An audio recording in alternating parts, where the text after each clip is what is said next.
Bonjour, bonsoir, ça dépend de l'heure à laquelle vous êtes en train de suivre ce MOOC. Moi, je m'appelle Patrick Vendredi, je suis formateur en renforcement du capital humain. Bienvenue à ce MOOC sur la gestion des ressources humaines. L'objectif de ce MOOC, c'est de vous permettre de maîtriser les fondamentaux de la gestion stratégique et humaine des équipes en articulant performance, équité et bien-être pour construire des organisations résilientes et durables. Au cours de ce module, nous allons aborder 6 points, à savoir recrutement et intégration, performance et évaluation, formation continue, rémunération équitable, gestion des conflits et pour conclure, bien-être et inclusion. Nous allons aborder pour ce module, pour le premier point, à savoir recrutement et intégration des talents, savoir identifier, attirer et sélectionner et intégrer efficacement les talents nécessaires à la mission de l'organisation constitue le premier pilier d'une gestion ressources humaines réussie. Un recrutement réussi ne se mesure pas le jour de la signature, mais après une intégration réussie. Pour ce faire, il faut planifier de manière stratégique le recrutement. D'abord, il faut analyser, il faut faire une analyse des besoins. Avant toute démarche de recrutement, il est crucial d'analyser le besoin réel de l'organisation.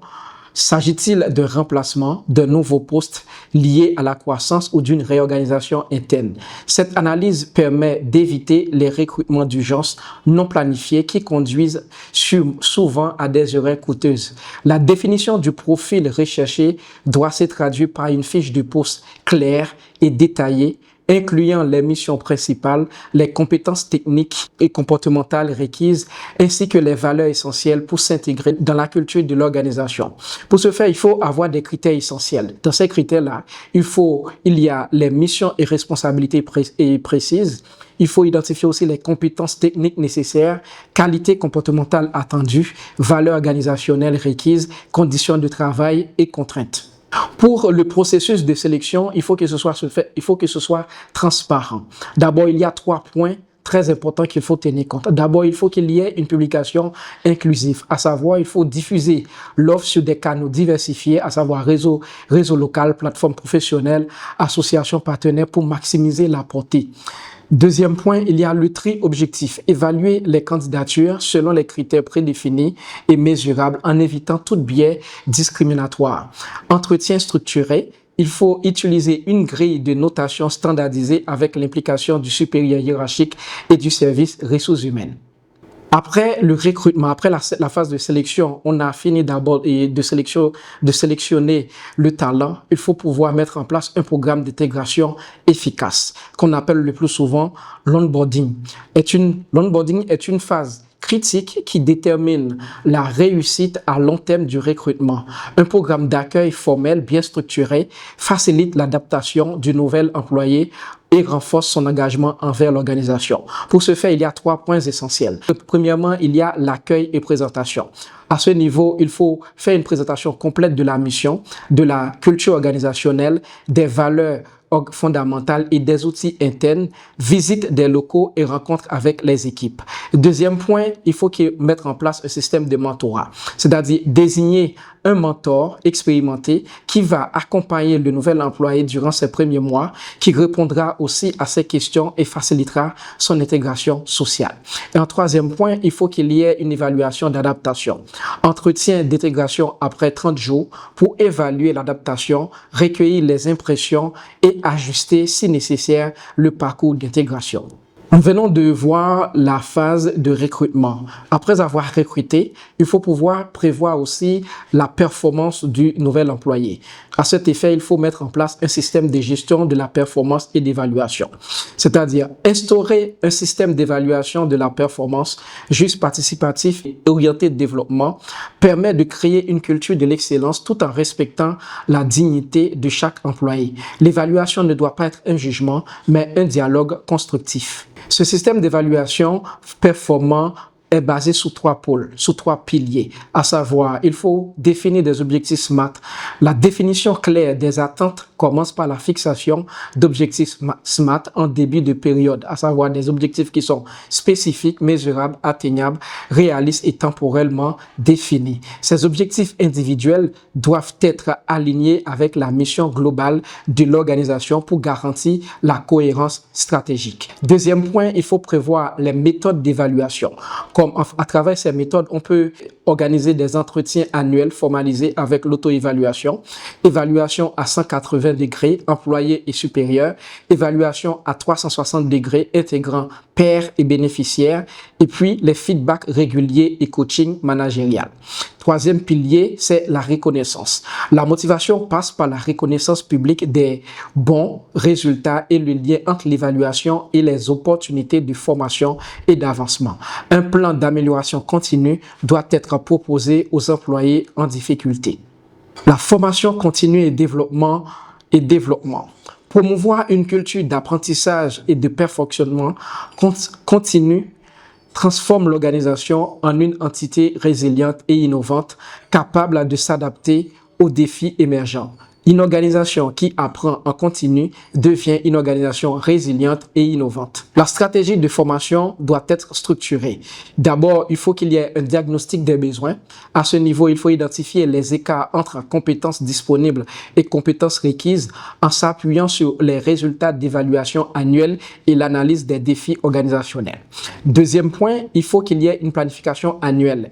Établir un plan de formation annuel avec priorité clairement défini et budget alloué, diversifier les méthodes, formation interne, ateliers pratiques, e-learning, mentorat et coaching. Et en troisième point, il faut qu'il y ait un suivi évaluation. Mesurer les acquis et les transferts effectifs sur le terrain, encourager le partage de connaissances à travers des retours d'expérience et des sessions de capitalisation. Politique de rémunération équitable. Concevoir une politique de rémunération équitable, motivante et soutenable constitue un levier majeur de fidélisation et de motivation des équipes dans les organisations de la société civile. Une politique salariale juste renforce la loyauté et réduit le turnover. Comment ça se présente? Les composantes de la rémunération globale. D'abord, il y a les salaires fixes, à savoir établis selon une grille interne cohérente basée sur les compétences, l'expérience et les responsabilités du poste. Il y a les primes et les bonus, les primes de performance, d'ancienneté, de mission terrain ou des résultats exceptionnels pour reconnaître les contributions spécifiques. Et puis, il y a les avantages sociaux, à savoir assurance santé, transport, repas, télétravail, congés supplémentaires et autres avantages non monétaires. Principe d'équité. La rémunération doit être fondée sur les compétences et la contribution réelle, non sur les relations personnelles. La transparence et la cohérence interne sont essentielles avec une grille salariale affichée ou accessible à tous les employés. La motivation non financière. Au-delà du salaire, la reconnaissance, un climat de travail positif, la flexibilité des horaires et la valorisation du travail accompli constituent des leviers puissants de motivation et d'engagement. La gestion constructive des conflits. Comme vous le savez très bien, dans toute organisation, il y aura toujours des conflits, que l'on veuille ou non. Mais l'essentiel, il faut savoir mettre en place un mécanisme. Prévenir, comprendre et résoudre les tensions internes de manière constructive transforme les défis relationnels en opportunités d'apprentissage collectif et de renforcement de la cohésion.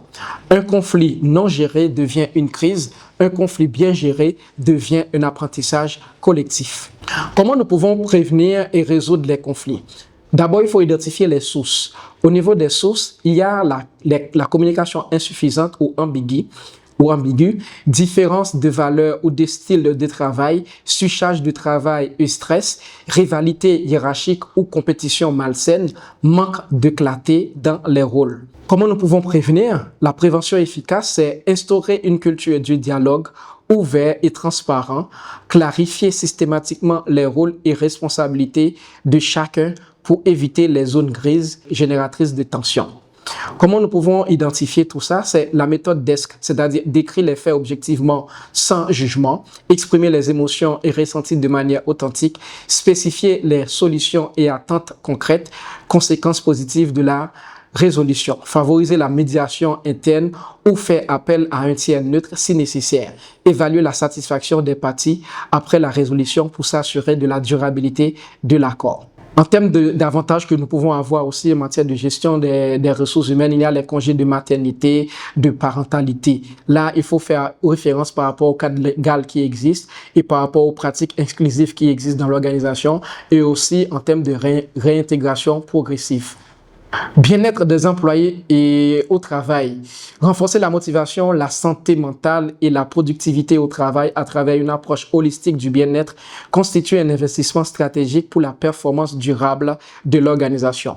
Il y a le bien-être physique, il y a le bien-être psychologique, il y a le bien-être social. Le bien-être physique, c'est quand les conditions de travail sont optimales, l'économie des postes, espaces de repos, accès d'une alimentation saine et encouragement à l'activité physique. Bien-être psychologique, c'est la gestion du stress, reconnaissance régulière, équilibre vie professionnelle, vie personnelle. Et sur le plan de bien-être social, nous pouvons voir en termes de cohésion d'équipe, sentiment d'appartenance, relations interpersonnelles positives et culture organisationnelle. Quelques indicateurs de bien-être, c'est quand nous avons un taux d'absentéisme moins élevé, niveau de satisfaction au travail, taux de turnover, degré d'implication et d'engagement. Le bien-être n'est pas un luxe, mais un facteur de performance durable. Diversité et inclusion en entreprise. Créer un environnement où chaque employé est respecté, reconnu et valorisé indépendamment de ses différences constitue un impératif éthique et un avantage stratégique majeur. À ce niveau, il y a 3 points. D'abord, il faut respecter les différences, égalité d'accès, innovation et créativité. Il faut dire une organisation inclusive reflète les valeurs démocratiques qu'elle défend.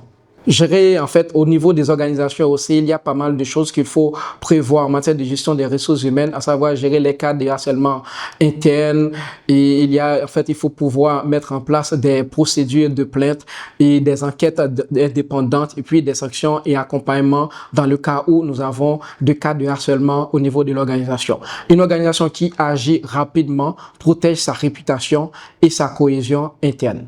Pour ce faire aussi, il faut prévoir un manuel de l'employé où toutes les règles de comportement à laquelle on doit travailler, les comportements nobles que les employés doivent avoir dans leur bureau, même hors du bureau, en fait, ça doit être des piliers au niveau de notre manuel. Et ce manuel aussi doit être en conformité avec la légalité, avec les lois qui régissent la République.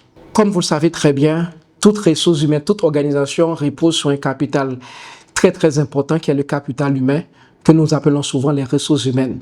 La gestion des ressources humaines est une stratégie humaine. C'est-à-dire la gestion des ressources humaines n'est pas une fonction administrative. C'est une stratégie humaine au cœur de la durabilité et de l'impact de votre organisation. Recruter avec soin, former continuellement, évaluer équitablement et protéger dignement vos employés, c'est bâtir les fondations d'une organisation résiliente et performante. Pour ce faire, n'oubliez pas, il faut se baser sur 4 piliers clés, à savoir recrutement stratégique, développement continu, bien-être collectif, culture inclusive. Votre action prioritaire, c'est de choisir maintenant quelles sont les forces, quels sont les besoins de votre organisation pour pouvoir anticiper sur les recrutements et planifier ces recrutements-là. Nous sommes à la fin de ce module. Je vous souhaite bonne continuation et bonne performance avec votre équipe. Et à bientôt.